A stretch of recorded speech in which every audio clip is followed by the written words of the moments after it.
To ramp up pandemic response, including COVID testing and vaccine shots, President Biden says we need to spend $400 billion.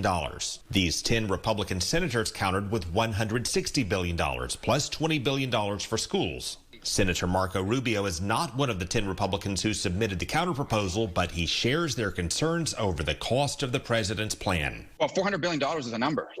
Obviously, what I mean by that is that you have to detail, do you really need $400 billion? Is it more? Is it less? And how is it going to be spent? I think that's the key to it. If House Democrats and all of the Senate Democrats stick together, they could pass Biden's plan through reconciliation, meaning they could pass the Biden plan without a single Republican vote. But Biden ran on finding ways to work together, and Monday's discussions are at least a step in that direction. We should really focus on what matters the most in this COVID response, helping people economically that are really struggling until we can get through this, and getting vaccines so that, the more people have immunity, the sooner we're going to get to a point where we feel safer in opening things up.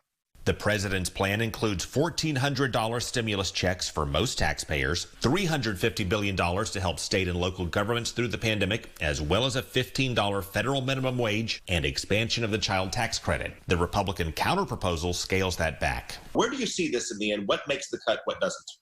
Well, some of those things I support, like continuing to expand the child tax credit. The previous expansion, the one we did a couple of years ago in tax reform, I was the person pushing for that and was able to get that done. And it didn't go as far as I wanted it to. So I'm in favor of it. I'm not sure what that has to do with COVID. The same with the minimum wage. Florida has passed one now in its own state constitution. My bigger concern is not that I don't want people to make $15 an hour. I want them to make a lot more than that. I think the problem is that if you tell a small business that's already struggling that they have to now increase pay to that amount, especially in the hospitality, restaurants, and so forth, it's going to make it harder for them to open, and they're going to have to hire less people because those labor costs are part of their overhead.